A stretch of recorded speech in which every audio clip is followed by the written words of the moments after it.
con la presentación de Roberto Scorsia, que nos va a hablar del mundo invertido como base de la teoría social de Marx.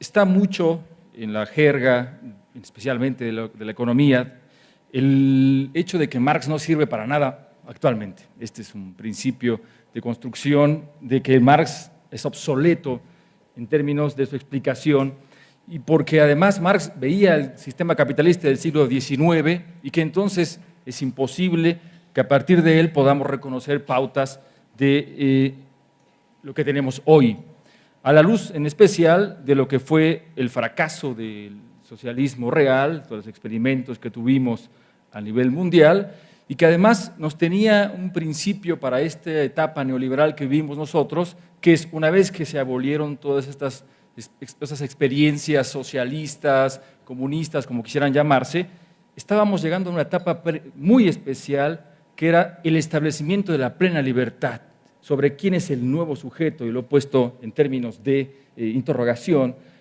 a propósito de los mecanismos de dominación y de constitución de subjetividades y de constitución de la manera en que me entiendo como personaje de esta sociedad, mi presencia en esta sociedad y mis oportunidades. Tengo algunas citas, básicamente lo que quiero presentarles aquí son estas, algunas cuestiones básicas que en la teoría económica convencional aparece: el principio de competencia, el principio de la sobrevivencia de las personas más aptas, de los más fuertes, este darwinismo social que aparecía, por ejemplo, en Spencer, pero que si observan en Sumner, que está ahí citado, es favorecer la supervivencia de los menos aptos, lleva a destruir la libertad. Este es un principio que está encarnado hoy en día en la manera en que uno se concibe como individuo. Tenemos que, y aquí quería hacer un uso de lo que acabamos de vivir con Raimundo, es la idea de el individuo se tiene que autogobernar, el individuo tiene que autorreferirse, el individuo tiene que darse un sentido social siendo individuo. Esto es un tipo interesante, pero además esta cita de Laval y Dardot, que son dos estudiosos franceses, me gusta muchísimo porque dice: gobernar no es gobernar contra la libertad o a pesar de ella, es gobernar mediante la libertad, o sea, jugar activamente con el espacio de libertad dejado a los individuos para que acaben sometiéndose por sí mismos a ciertas normas. Este es un principio que estamos viviendo socialmente. Después tiene una definición social en el ordoliberalismo alemán, que es esta palabra, la Gesellschaftspolitik, es crear una sociedad que crea, es decir, que esté en su subjetividad la necesidad de ser un individuo que porta su destino siempre en sus decisiones. Se presenta al mercado como un espacio de autoformación del sujeto económico. Y entonces esto tiene, yo pongo abajo, culpa, responsabilidad individual. La sociedad no es considerada la responsable del destino de todos los individuos. Es cada uno de nosotros quien tiene en sus manos el hecho de definir su posición social. Y entonces aquí hay una idea de Drucker, que es justamente: se controla el control exterior por un control interior, pensando que el hombre es libre. Este es un principio de acción que arranca justo, y todos ustedes lo conocen bien, con la Revolución Francesa, que tuvo después, digamos, se tradujo en lo que es la Constitución de los derechos humanos, los derechos del hombre, que nos plantea justo como libres. Y en términos históricos de lo que yo quería tratarles en el siglo XXI, que es justamente el desmantelamiento de todo lo que fue el Estado benefactor, pasábamos justo, esta siguiente frase que está ahí, pasar del Estado benefactor al trabajo. Es decir, ya no quiero tener un referente social a través de lo social, sino un referente a través de mi trabajo. ¿Qué quiere decir con un referente social? Que los derechos no se tienen por nacimiento, los derechos se ganan. Los derechos en un mundo neoliberal se van constituyendo así. Esto es como la subjetividad del hombre en el modo del siglo XXI va construyéndose. Y creo que esto significa bastantes problemas. Esto es una manera de que la subjetividad está justamente enajenada, que es lo que venía señalando en algunas presentaciones anteriores. No quisiera además usarlas para no poner palabras en ellos que no están ahí, pero en mi punto de vista es la idea de que con esta subjetividad, la dificultad es que encontramos una sustitución, digamos, de un contrato salarial para transitar a una conceptualización de sí mismo, de ser una empresa en sí. Esto después se va a traducir en una destrucción de la dimensión colectiva de la existencia. Esto es interesante porque es muy difícil señalar y pedir a los individuos que actúen socialmente cuando ellos van a constituirse alrededor de una figura de la competencia. Ellos compiten unos contra otros y entonces no le deben nada a nadie. Esta es una cuestión muy importante en términos de lo que nosotros estamos viviendo acá, y por tanto el enfrentamiento de la destrucción del entorno capitalista se vuelve muy difícil, porque el conflicto social, el mundo invertido, es una discusión que Marx hace en muchas de sus obras. El mundo invertido es en alguna manera la forma en que nosotros vivimos una realidad social en dos dimensiones. Una realidad social que tiene un fundamento de constitución y otra es la manera en que nosotros podemos leer esta constitución. Hay textos importantes, por ejemplo, estos son los manuscritos de 844, económico-filosóficos, donde habla justamente de los vínculos que tenemos a nivel social y cómo estos vínculos van a encarnarse, van a tener una posibilidad de referir todo lo que está a nivel de la subjetividad individual. Esta es una cita donde en realidad toma de Shakespeare, Marx, sobre el dinero. Y no voy a leerla toda, en realidad quiero decir que a través del dinero es la divinidad visible, esto sí se observa, y además a través del dinero se transmutan todas las propiedades humanas y naturales en su contrario. Es decir, hay un proceso justo de inversión plena, el mundo invertido continúa en Marx, al menos en dos grandes figuras, en El Capital. Evidentemente continúa en el fetichismo de la mercancía, esto en mi opinión es indudable, el hecho de que el dominio de la cosa sobre el individuo, esto me parece que es un punto clave, el dominio del objeto sobre el hombre, esto es fundamental, pero también en la subsunción real del trabajo al capital, esto es otra manera en la que se manifiesta la inversión en el capital. Y es, por ejemplo, una relación invertida que ahora es real, ya no está a nivel de la religión. Marx critica justamente este principio en la sexta tesis sobre Feuerbach. Hay que ir más allá de la crítica solo a nivel de la religión. Ya en el Capital, cuando habla de la subsunción formal del trabajo al capital, va a señalar que la relación invertida es real y no solo imaginaria. Esto es un punto que está acá. El producto del trabajo, entonces, se opone al productor como una cosa extraña que lo comanda, que lo ordena, que lo organiza. Esto me parece que es un principio fundamental que continúa en la obra de Marx.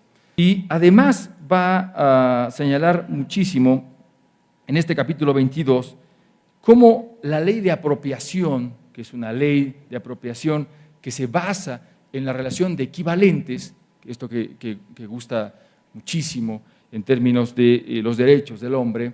La ley de apropiación, dice Marx, llegado al nivel de la superficie, es evidente que los individuos que intercambian en condiciones de igualdad, en tanto son poseedores de mercancías.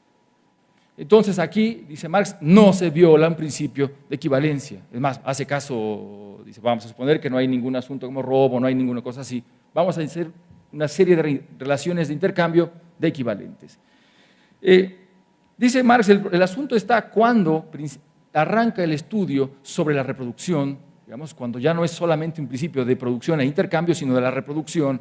Es evidente, en este capítulo no tengo tiempo además para enfatizar los detalles sobre todo esto, pero es cierto que Marx dice cómo lo que en la superficie es una relación de intercambio de equivalentes está fundada en la parte esencial como un intercambio de no equivalentes.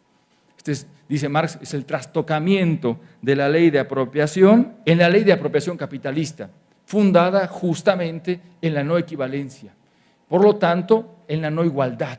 Este es un principio, en mi opinión, muy importante, ya que nos va a dar muchísima luz en la manera en que la sociedad puede presentarse de una forma al nivel de los fenómenos y estar constituida en una forma que es justamente la opuesta a lo que se observa en los fenómenos. Esto es algo que, en mi opinión, de Marx es muy valioso, en tanto que nos permite aproximarnos a entender algunos de los fenómenos que tenemos hoy.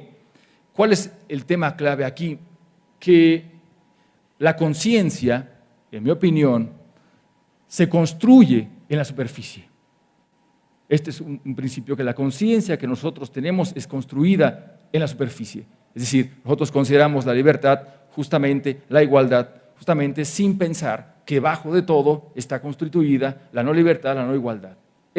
Respecto al tema de la libertad y los derechos, nosotros estamos viviendo la gran etapa de la libertad, medio cierto, ¿no? Lo que vemos en muchos lugares, Cataluña, bueno, es porque está de moda, pero nosotros podemos enlistar una cantidad importante de nacionales, un montón de eventos nacionales sobre la falta real de la libertad. Pero bueno, en realidad, Marx, cuando discute sobre la cuestión judía, el proceso del Estado y el proceso de los derechos del hombre, es muy interesante ver cómo ahí enfatiza, en realidad, que lo que podemos tener en términos de las condiciones de igualdad, si ustedes leen ahí, dice, el Estado se supone que va a anular todas las diferencias que tenemos, va a anular nuestro lugar de nacimiento, nuestra estructura social, vamos a tener las libertades absolutas, como es lo que hoy en día se nos vende en términos de la teoría social, no sé si en todas, pero además está acá, en este principio, en esta obra sobre la cuestión judía,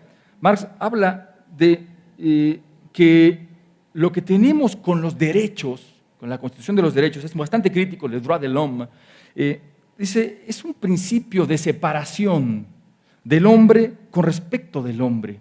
Cuando Marx está discutiendo esto, va a decir que ya no es la esencia de la comunidad lo que prima en un proceso social, sino la esencia de la diferencia, y él habla ahí, claro, tiene mucho más cercanía con Smith, del egoísmo. Discute el principio de que con le droit de l'homme, él incluso hace la diferencia entre le droit de citoyen y le droit de l'homme. Los derechos del ciudadano y los derechos del hombre son distintos. Marx escribió hombre, ahí sí tengo que enfatizar que no es un tema mío, y que va a colocarse justo la constitución de que tenemos que individualizarnos en términos justo de la regla que nos juega el sistema que tenemos. Y el sistema que le está viendo Marx es la constitución justo de la etapa superestructural, si fuéramos estructuralistas, la superestructura, de cómo se va a manifestar a nivel de la ley y de la política. La explotación es una forma. La figura que adquiere hoy son trabajadores diferentes que no van a una fábrica, pero que son explotados. Todo esto responde a la lógica del capital, todo esto responde a un sujeto que no es justamente no somos nosotros los sujetos, no somos libres, no somos individuos que podemos pensar, vivimos en un mundo que al invertirse nos hace pensar que somos libres, eso es necesidad. Para concluir, es mi última lámina, así que tendríamos entonces, preguntaría, ¿el siglo XXI ya no es sistema capitalista? El siglo XXI es, decía, me parece Raimundo, el abandono de las sociedades postindustriales, esta constitución de algo más. Yo diría, se trata del capitalismo, pero en la forma de no capitalismo. ¿Qué quiere decir esto? Hay una forma fenoménica en la que parece que se han borrado, y ocupo la palabra parece, tengo dificultades, Mario y yo las hemos experimentado muchas veces sobre el parecer y aparecer, no quiero, porque además no sigo sin entenderlo. Se trata, en mi opinión, del capitalismo, pero del capitalismo tal como él aparece. Es decir, la apariencia que está negando a la esencia, porque es un principio de evolución, no en el sentido darwiniano, es un principio de categorías lógicas que nos presenta un capitalismo de este tipo hoy. ¿Qué tendríamos entonces en los individuos, en las personificaciones que tenemos hoy? Hay una cosa ahí en cinco puntos, no tendré mucho más tiempo para reflexionar. Yo creo que tenemos personificaciones en 5 momentos en lo que acabo de platicarles. No he llegado al tomo 3, me parece que en el tomo 3 hay que referir muchísimo más esta idea de la libertad propia, de la empresa en sí, una vez que se pasa por la tasa de interés, no tengo tiempo para referir eso. Lo que sí creo es que primero tenemos, pensando en la circulación simple del tomo 1, individuos que son homogéneos en tanto son poseedores que intercambian, y entonces el contrato justo refiere la igualdad, justo refiere la equivalencia. Esto en la circulación simple. Pero después los individuos en el mismo capital, en el mismo tomo 1, son soportes individuales del capital y además son heterogéneos porque este es el nivel de la producción del capital.